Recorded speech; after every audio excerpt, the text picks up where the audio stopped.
기도하겠습니다. 하나님 아버지, 은혜와 사랑을 감사합니다.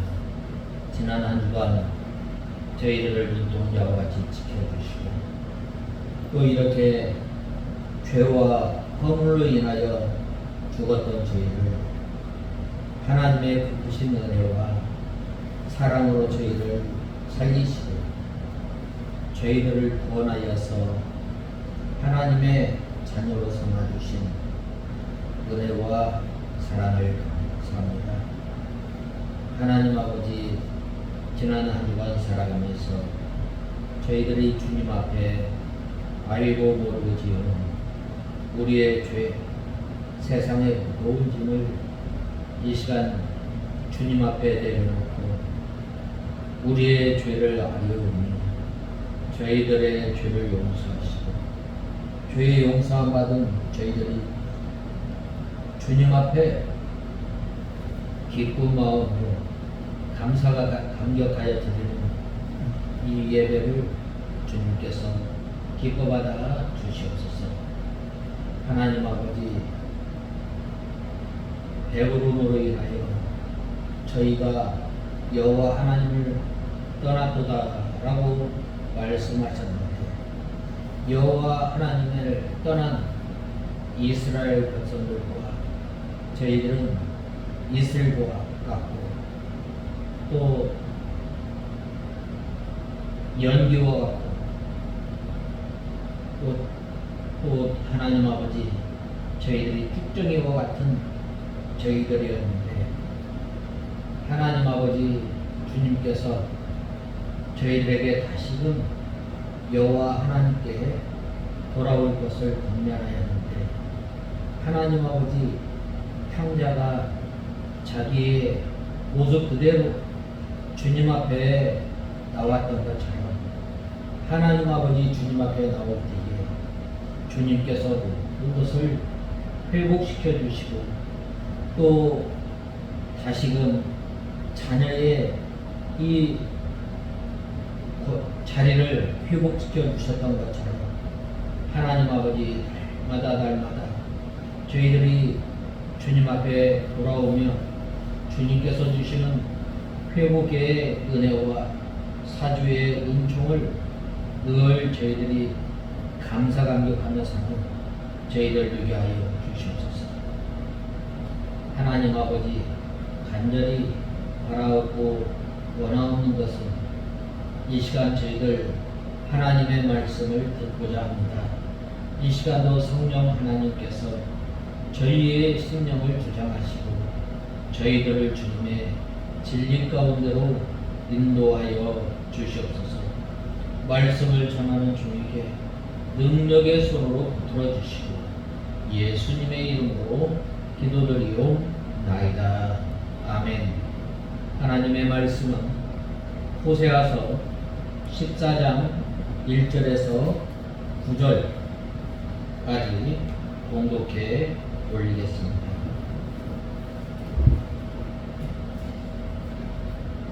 14장 호세아서 14장 1절에서 9절까지 봉독해 올리겠습니다.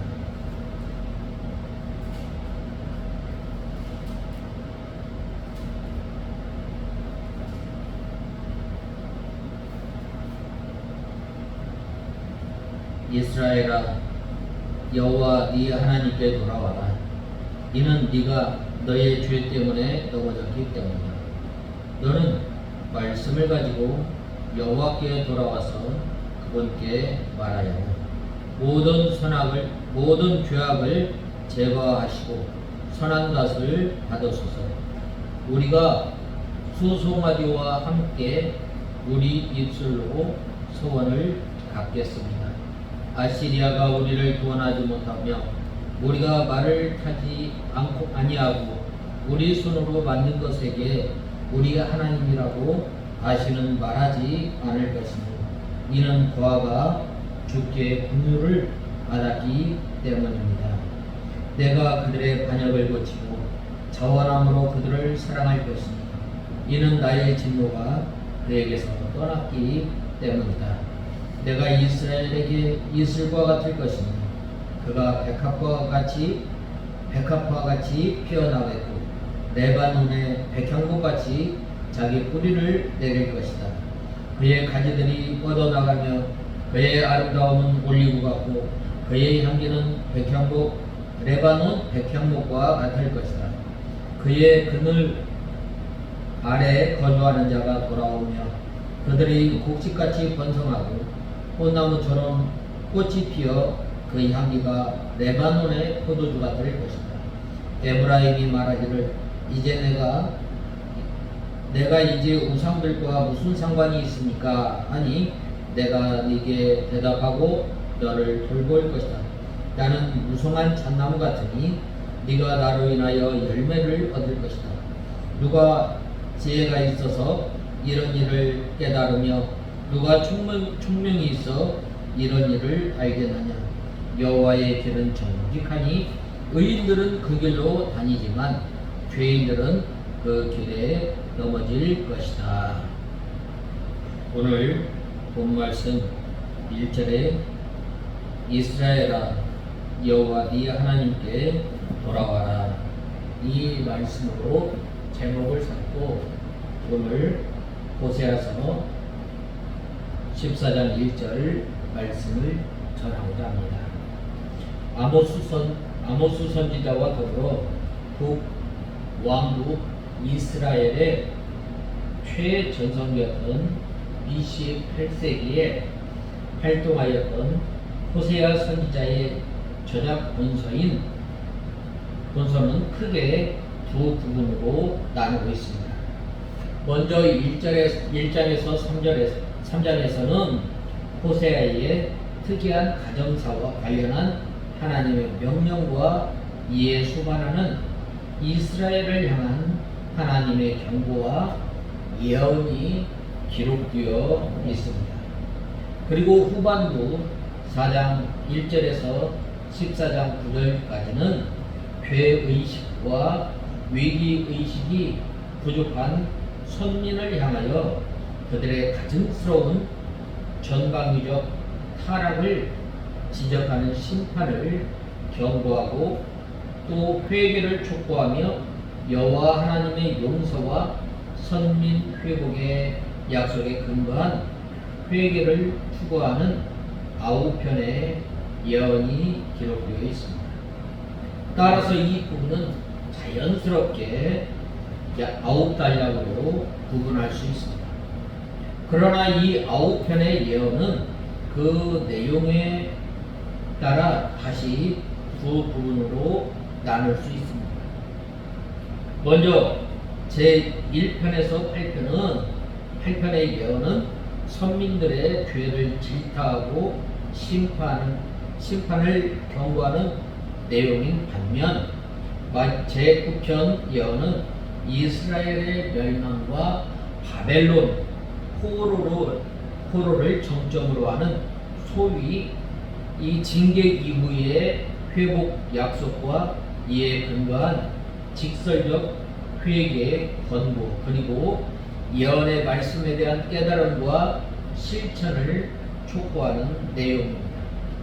이 타락을 지적하고 심판을 경고하는 8편의 이 제8편의 예언에 이어서 이처럼 회개를 촉구하고 회복을 약속하며 예언에 대한 깨달음과 실천을 촉구하는 예언이 나오는 것은 본서의 근본 메시지가 심판 선언이 아니라 여호와 하나님의 회복 약속에 근거한 회개 촉구와 진정한 선민의 삶의 정결함과 여호와의 복이 온전한 회복에 대한 소망의 전달에 있음을 알게 하고 있습니다.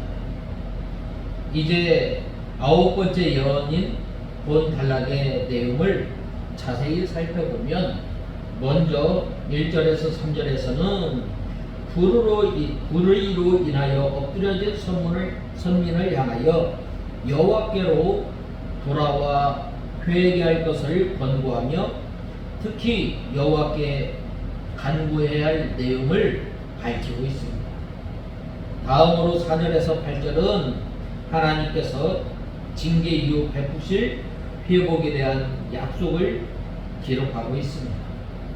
이에는 징벌을 통한 선민 치유와 사랑의 이 회복에 대한 약속, 돌아온 선민을 향한 이 복의 회복의 약속, 또 선민과 여호와의 순결한 관계의 회복에 대한 깨달음과 실천을 촉구하고 있습니다.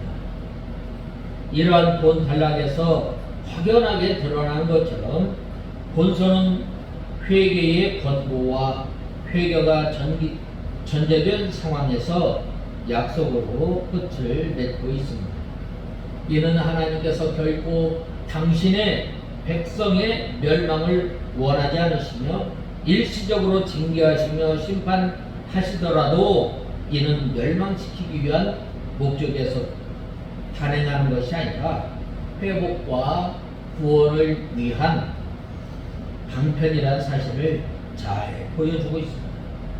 그러나 하나님께서는 이러한 회복과 구원을 거둬주시는 것이 아니라 죄에 대한 적절한 징계와 진실한 회개를 통하여 주시는 것입니다. 이러한 사실에 대한 바르게 인식한 성도는 결코 죄를 가까이에서는 안 되고 또 안 된다는 사실을 우리는 알고 있어야 합니다. 실로 우리 성도는 죄에 따른 죄에 대한 책임, 그리고 그로 인한 하나님의 징계와 심판이 얼마나 엄청난 것인지를 우리는 알아야 하겠습니다. 그리할 때에 범죄의 자리로 함부로 나가지 않게 하는 것입니다. 그러나 이미 죄를 지은 경우에 있어서는 죄와 이로 인한 형벌로 인하여 좌절하지 말고 하나님의 회복을 간구하며 철저히 회개의 자리로 나가야 합니다. 하나님께서 우리가 죄를 범하고 또 죄의 자리에 있을 때 하나님께서 왜 심판하셔요? 우리 하나님의 백성들을 영원히 이 영원한 벌을 주기 위해서 우리를 징계하는 것이 아니라 다시금 이 하나님께로 돌아오게 할 것을 말씀하고 있습니다. 그러면 자비로우신 하나님께서는 다시금 우리를 회복하게 하사 과거의 복된 삶을 다시 누리도록 인도하시는 것입니다. 우리는 이 두 가지 사실에 대한 확신을 가지고 살아갈 때에 우리는 성도로서 정체성을 지키며 혹 그것이 훼손되었다 할지라도 속히 회개의 길을 향해 나아갈 수 있는 것입니다. 우리가 잘 아는 탕자가 왜 이 아버지께로 돌아오게 되었어요? 그것은 바로 아버지께서 우리 이 탕자를 맞아주실 것과 또 탕자에게 전에 이 잃어버렸던 그 재산, 이 자녀의 권위 다시 회복시켜 주실 것을 믿었기 때문입니다. 그래서 오늘 본 말씀 1절에 뭐라고 말씀하셨어요? 이스라엘아, 여호와 네 하나님께 돌아오라 라고 하나님께서 우리를 간절히 부르고 있습니다. 그래서 저는 오늘 1절 말씀을 통해서 여호와 네 하나님께 돌아오라. 첫 번째로 여호와 하나님께로 돌아오라. 네가 불의함을 인하여 엎드려졌느니라 라고 말씀하고 있습니다. 불의로 인하여서 징계를 받아 엎드려진 이스라엘 백성들에게 하나님께서는 돌아오라고 권면하고 있습니다. 하나님께서는 이스라엘 백성들에게 말로 못할 이 복을 쏟아 부어주십니다. 폭포수와 같은 이 복을 쏟아 부어주십니다. 이때 당시에 이 여로보암 이후에 이 북이스라엘은 솔로몬 이후에 평화와 번영을 누리고 있었던 것입니다. 이 평화와 번영과 이 부와 이 영화를 누리고 있을 때에 하나님께서 우리에게 주신 이 복임을 알고 여호와 하나님을 더 잘 섬기며 마음과 뜻과 정성을 다해서 여호와 하나님의 계명을 지키며 여호와 하나님을 의지하며 여호와 하나님을 바라보고 섬겨야 할 이스라엘 백성들이 어떻게 하였어요? 그들은 바로 여호와 하나님을 마음으로 몸으로 떠났다.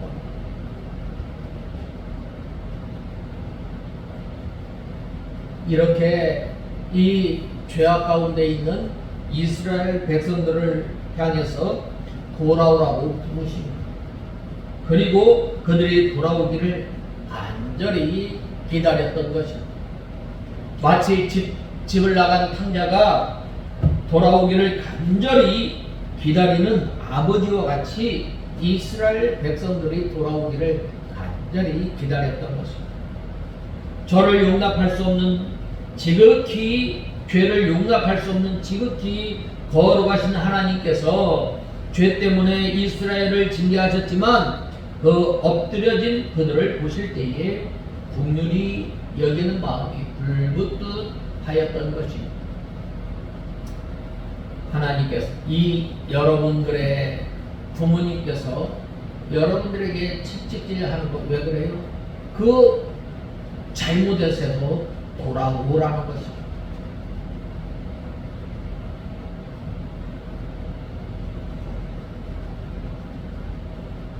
그러므로 우리 성도가 죄로 인해서 넘어지고 또 쓰러지고 징계 가운데 있을 때 엎드려졌을 때 우리는 어떻게 해야 합니까?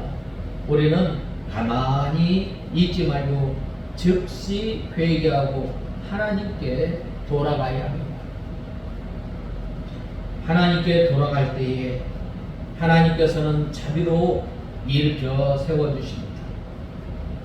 우리가 나갈 때 하나님 앞에 나갈 때 어떻게 나가야 돼요? 하나님의 말씀을 붙들고 나아가야 합니다. 여기에서 이 하나님의 말씀은 뭐예요? 이 언약의 말씀이에요.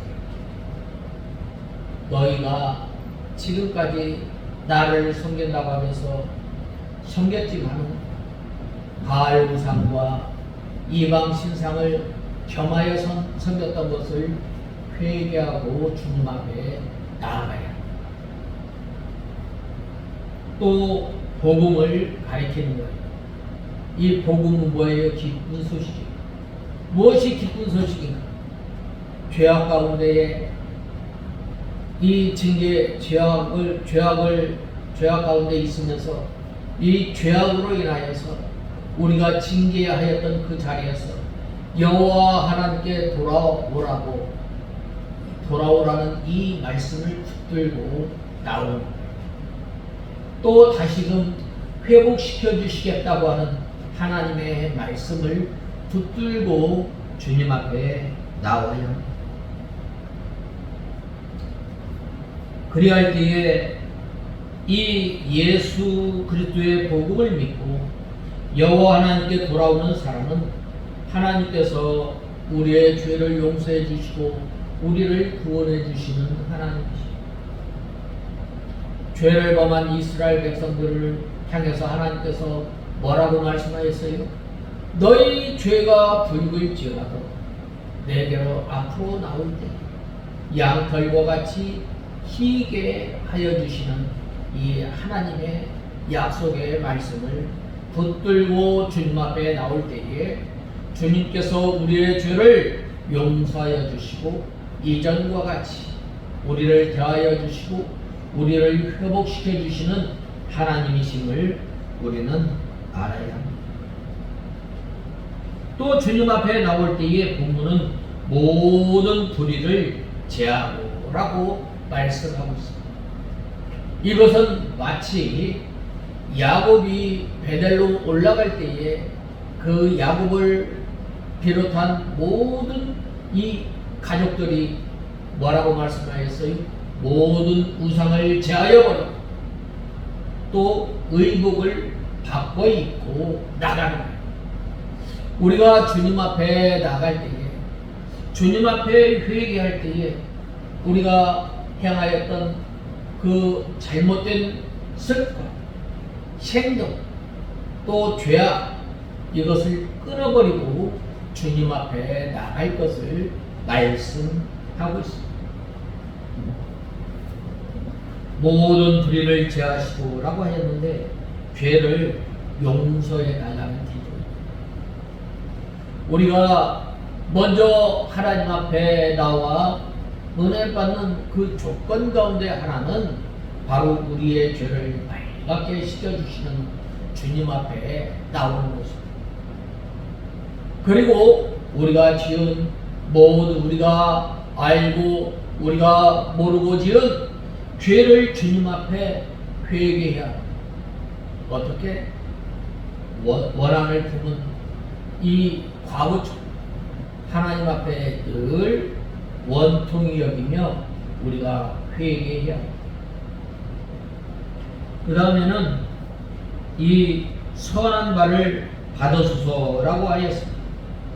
이것은 우리가 주님 앞에 나올 때에 우리는 하나님 앞에 감히 나갈 수 없는 죄인이지만 예수 그리스도의 의를 덧입고 나갈 때에 바로 나오는 태도입니다.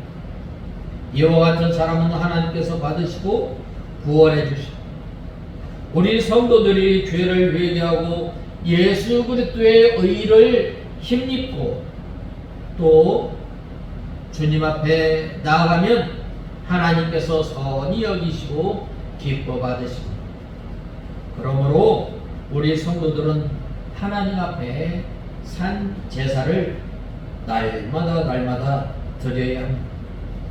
우리가 하나님 앞에 산 제사를 어떻게 드려요?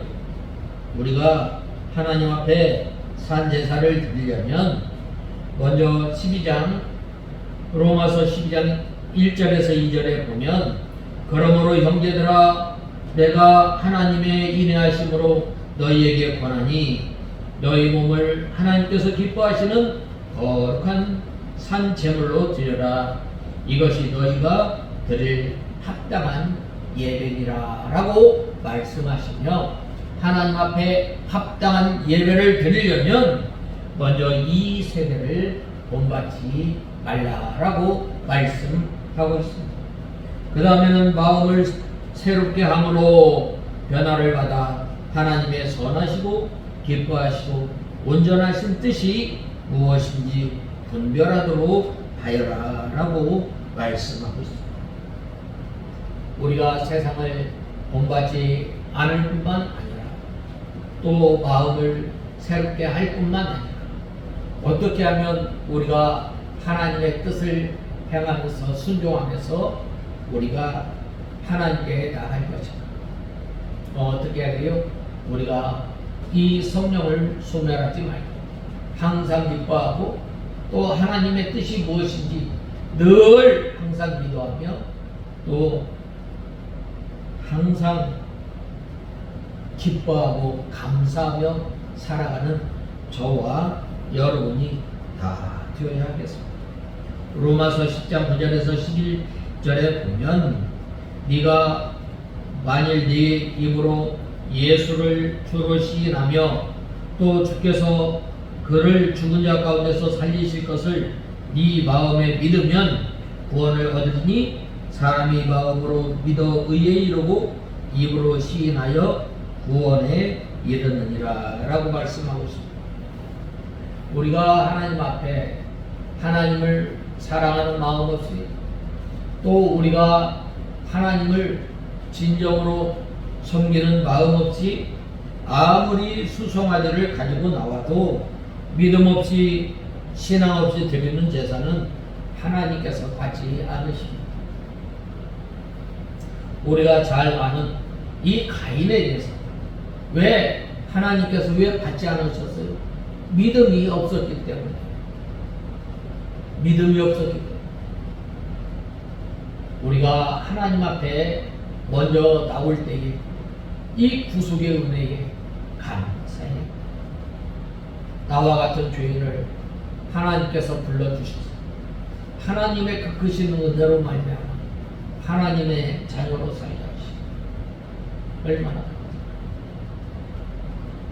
또 우리가 주님 앞에 나올 때 어떻게 돼요? 바로 이 마땅히 죽어야 할 우리가 하나님의 은혜로 산 것. 또 우리 죄인 우리를 맞아 영접해 주시는 그 하나님의 은혜에 감사감격하며 살아가는 저와 여러분이 되어야 합니다. 우리가 이 하나님 앞에 나올 때 먼저 우리가 죄를 회개하고 또 예수 그리스도를 믿어 영접하고 또 그와 더불어 교통하면서 영적으로 하나님께 드릴 때에 하나님께서 그 제사를 받으시는 우리가 하나님 앞에 신령과 진정으로 예배드린다고 하지 않았어요? 신령과 진정. 이 시간 하나님의 말씀을 들을 때 내 속에서 성령 하나님께서 감화감동 역사에서 하나님의 말씀이 깨달아져 또 하나님의 말씀에 근거하여 이 하나님 앞에 예배를 드리는 거예요. 그래야 할 때에 하나님께서 그 제사를 받으시는 것입니다. 성도는 마음으로만 믿지 말고 입술로 다른 사람들에게 증거하는 생활을 하는 것입니다. 그래야 할 때에 이 열매가 맺히게 되는 것입니다. 우리가 이 저번 주에 우리가 배웠던 이 입으로 시인할 때에 어떻게 된다고 그랬어요? 구원을 얻는다고 그랬어요. 입으로 시인한다 라는 말은 단순히 우리가 예수 그리스도는 나의 주, 나의 하나님, 하나님의 아들이십니다. 그리스도는 살아계신 하나님이요, 살아계신 하나님의 아들입니다. 라고 고백할 뿐만 아니라 이제는 구원받은 하나님의 백성이 그에 걸맞는 행동을 하는 것. 그것이 바로 뭐예요? 바로 예수 그리스도를 주로 믿고 시인하고 고백하는 것입니다. 또 시인하고 고백한다라는 말은 무슨 말인가? 바로 우리가 두렵고 떨림으로 구원을 이루어 나가는 거예요. 예수 그리스도를 믿는 사람은 마땅히 죄에서 점점 떠나고 또 정결한 생활을 하고 또 우리가 하나님의 거룩한 성품을 참여할 뿐만 아니라 닮아 나가는 거예요. 그러므로 그리할 때에 이러한 사람들의 예배를 하나님께서 받아주십니다. 이 베드로가 주는 그리스도시요 살아계신 하나님의 아들이시니이다 라고 입술로 시인하고 또 입으로 신앙 고백을 하고 또 나아가서 예수 그리스도를 증거하였습니다. 히브리서 13장 15절에 이러므로 우리가 예수로 말미암아 항상 찬미의 제사를 하나님께 드리자. 이는 그 이름을 증거하는 입술의 열매니라 라고 말씀하고 있습니다. 하나님을 찬미하고 신앙을 고백하면서 다른 사람들에게 전도하는 입술은 아름다운 입술입니다. 그러므로 우리 성도가 이 거짓되고 불의한 말을 하면 안 됩니다. 이사야서 6장 5절에 그때에 내가 말하되 화로다 나여 망하게 되었도다. 나의 입술이 부정한 사람이요 입술이 부정한 백성 중에 거하면서 만군의 여호와이신 왕을 비었음이로다 라고 말씀하고 있습니다. 또 마태복음 12장 6절에서 37절에 보면 내가 너희에게 이르노니 사람이 무슨 무익한 말을 하든지 심판날에 이에 대하여 신문을 받으리니 내 말로 네 말로 의롭다함을 받고 네 말로 정죄함을 받으리라 라고 말씀하고 있습니다. 그러므로 이 말이란 누구에게나 이 속에 있는 것이 그대로 표현되는 것입니다. 그래서 이 속에 선이 쌓여 있으면 선한 말이 나오고 악이 쌓여 있으면 악한 말이 나옵니다. 그러므로 먼저 자기 속에 믿음과 이 선을 쌓는 것이 참 중요합니다. 언제나 이 성령의 인도함을 받고 중생한 영과 선한 양심을 쓰고 언제나 선한 마음으로 선을 이루어 나가는 사람이 되면 이 선한 말이 나오게 되어 있습니다. 이 선한 말은 뭐예요? 불평이나 원망이나 다른 사람을 해하는 말이 아니라 이 하나님을 의지하고 또 믿음의 말, 또 다른 사람을 세워주는 말, 또 위로의 말이 나갑니다.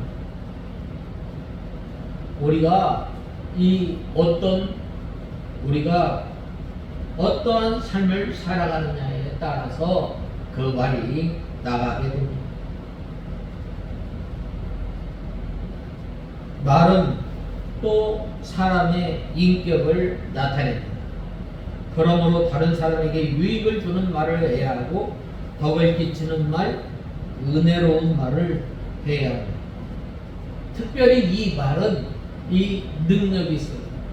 이 야고보서에 보면 이 색치의 열, 이 혀를 길들이지 않으면 모든 것을 다 태워버립니다. 모든 것을 다 죽이게 되는 것입니다. 이 말은 사람을 죽이기도 하고 살리기도 하며 말로 사람을 건져내기도 하고 구렁텅이에 빠뜨리기도 하는 것입니다. 불평하는 말과 비방하는 말을 하면 하나님께서 진노하십니다.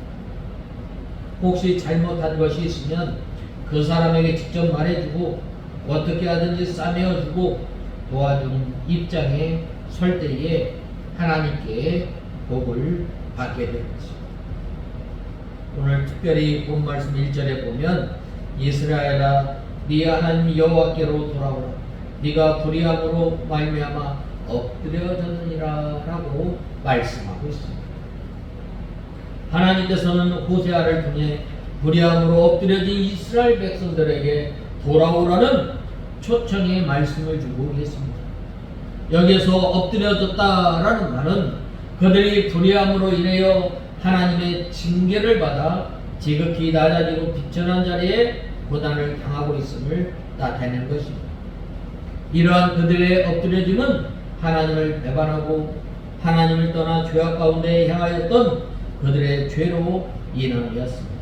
하지만 이것이 그들의 죄에 대한 하나님의 진노와 심판에서 비롯한 벌이라 할지라도 그들은 두로나 시돈, 소돔과 고모라처럼 멸망해야 마땅할 것입니다. 그러나 그들이 여전히 보존되어 하나님의 초청의 말씀을 듣고 있는 이유는 이러한 그들의 엎드려짐이 궁극적으로는 그들을 다시금 하나님 당신께로 돌이키려는 목적이 있음을 우리는 알아야 합니다. 우리가 잘못하면 똑같은 징계와 벌을 받습니다. 그런데 하나님께 택한 백성들, 하나님의 백성들은 어떻게 해요? 다시금 여호와 하나님께 돌아와 하나님을 잘 섬기도록 하는데 목적이 있습니다. 그런데 이 하나님께서 택하지 않은 백성들은 어떻게 돼요? 영원한 멸망을 받게 되는 것입니다. 그러기에 그들이 이전의 모습으로 회복하기 위한 유일한 방법은 하나님께로 돌아오라고 말씀하고 있습니다. 사무엘 선지자가 이스라엘 백성들을 향해서 전심으로 여호와 하나님께 돌아오라라고 말씀하고 있습니다. 이러한 하나님의 회복을 위한 이 초대의 말씀은 본절뿐만 아니라 본서를 마무리한 본장 전반에 걸쳐 연이어 제시하고 있습니다. 이 중 1절에서 8절이 직접 회개를 촉구하는 내용으로 구성되어 있고 4절에서 8절은 그러한 회개의 촉구를 듣고 하나님 앞에 모든 죄악을 청산하고 전심으로 하나님 앞에 돌아올 것을 말씀하고 있습니다. 실로 당신의 백성을 향해 회개의 자리로 초대하시는 하나님의 음성이 본장 전체에 메아리치고 있습니다. 본장뿐 아니라 이러한 회개의 촉구, 회개하는 자들에게 주시는 은총과 회복의 약속은 성경 전체에 걸쳐 울려 퍼지고 있습니다. 우리가 잘 아는 아담, 죄를 범한 아담에게 하나님께서 네가 어디 있느냐라고 말씀하고 찾으시는 하나님의 말씀에는 그 아담으로 하여금 회개의 기회를 주시려는 하나님의 간절한 마음이 담겨져 있습니다. 또 출애굽한 이스라엘 백성들이 광야에서 무수한 반역과 불신을 일삼을 때에도 이스라엘 백성들이 가나안 땅에 정착하여 그 땅의 족속들로 말미암아 족속들을 본받아 범죄를 자행할 때에도 유다와 이스라엘의 열왕들이 불신앙적이고 패역한 죄를 자행할 때 하나님께서는 그들을 징계하시기도 하셨지만 동시에 그들로 하여금 돌아오라고 간절히 부르시고 당신의 종 선지자들을 보내어 그들로 하여금 다시 그 회복을 누릴 수 있는 길을 가르쳐주고 있습니다. 오늘날 우리 신약시대에 사는 우리는 예수 그리스도의 복음으로 그의 은혜로운 속죄의 약속으로 죄와 그로 인한 형벌인 사망의 구렁텅이를 향해 치닫는 온 세상 사람들을 향해 회개와 그에 따른 회복을 약속하고 있는 것입니다. 여기에서 온 세상 사람 차별 없이 모든 사람이 주님 앞에 나와 회개하고 또 하나님께서 주시는 복과 은혜를 누리라는 것입니다.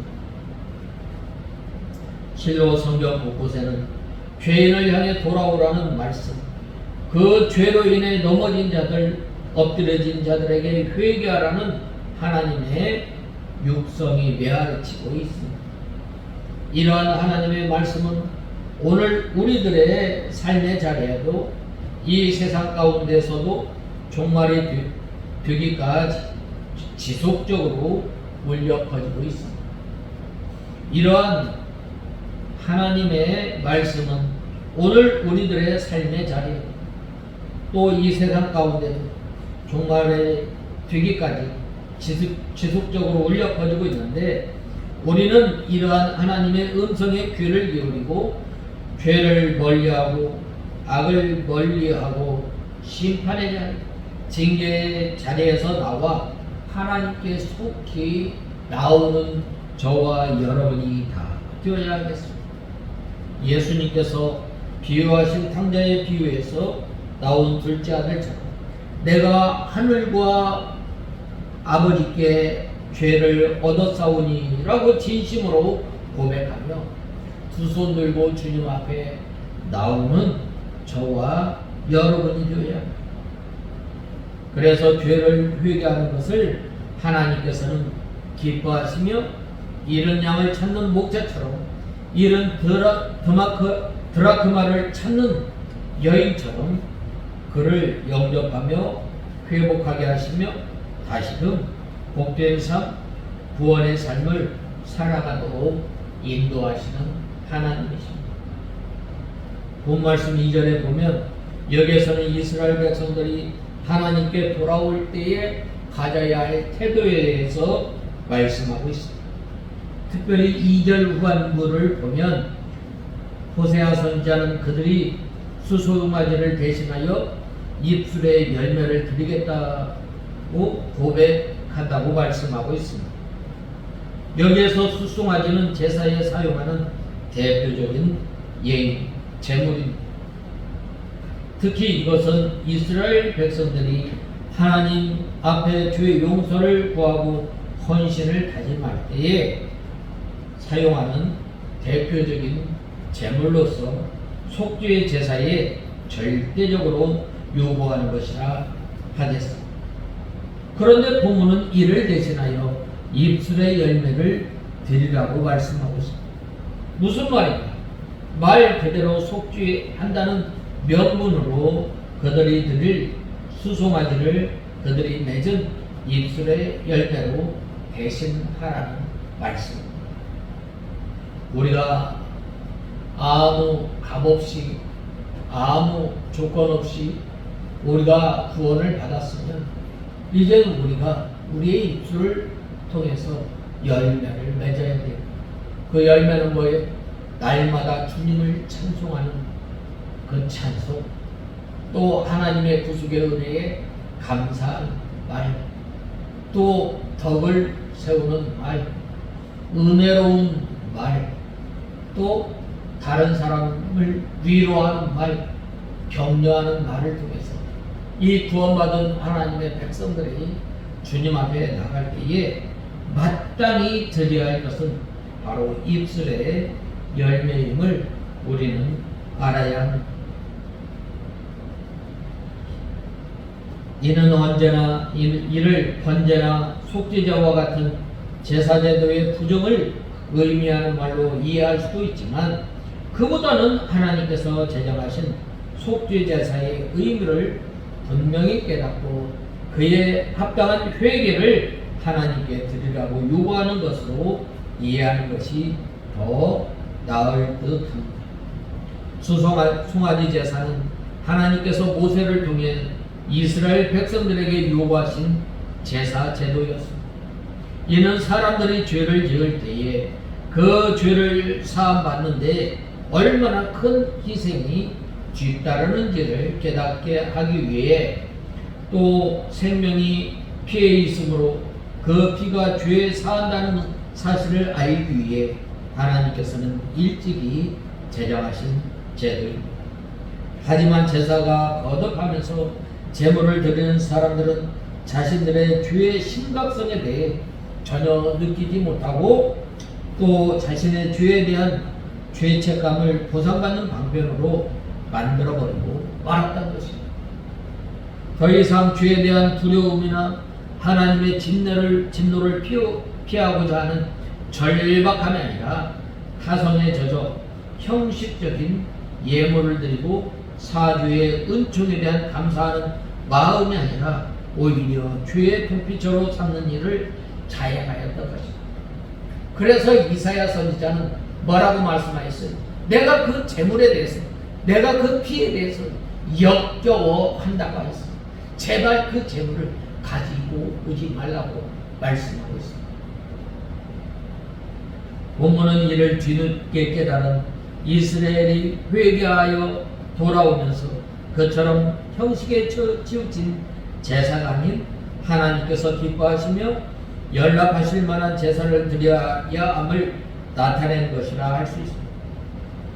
곧 그들이 이전에 드리는 그저 좋은 송아지만 골라 바치면 그것으로 모든 것이 끝이라고 생각하는 정성과 진실이 부족한 도살만을 행하였을 뿐 아니라 이후 자신들의 행사를 말씀 앞에 돌아보고 하나님께 합당한 입술의 열매 곧 하나님의 은혜에 대한 깊은 감사와 찬송을 올려드리겠다고 다짐한 것을 나타낸 것입니다. 우리는 이러한 사실을 통해서 하나님의 은혜로 크나큰 죄에서 속량받은 우리 성도들이 하나님께 바쳐야 할 제사가 무엇인지 깨닫게 됩니다. 그것은 바로 입술의 열매 곧 말씀에 근거해 죄를 깨달을 뿐만 아니라 말씀에 근거하여 하나님 앞에 합당한 열매를 맺으며 자신들의 큰 죄를 사하고 바른 길을 살아가도록 하나님의 크신 은혜를 바로 헤아리며 그에 합당한 삶을 살아야 할 것을 말씀하고 있습니다. 다윗은 그의 시편에서 이와 관련해 주께서는 제사를 기뻐하지 아니하시나니 그렇지 아니하면 내가 드렸을 것이다.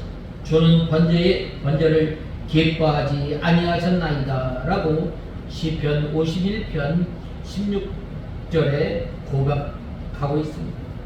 이는 장차 다윗이 제사는 결코 드리지 않겠다는 것, 번제와 같은 제물을 바치지 않겠다는 말을 하는 것이 아닙니다. 이 시를 마무리하면서 다윗이 그때에 주께서 의로운 제사와 번제와 온전한 번제를 기뻐하시리니 그때에 그들이 수소를 주의 제단에 드리리이다 라고 18절에 말씀하고 있습니다. 이것을 통해서 확인하고 있습니다.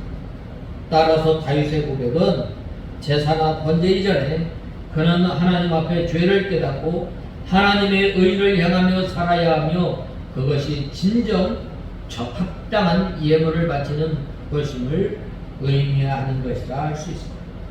우리는 물론 하나님 앞에 나갈 때 합당한 제물을 가지고 나가야 합니다. 이는 과거 구약시대의 이스라엘과 같이 소나 양, 염소와 같은 제물을 바쳐야 한다는 의미가 아닙니다. 우리의 삶의 자리에서 열심히 땀 흘려 얻은 소득 가운데 하나님께 11조와 감사의 제물을 드려야 합니다.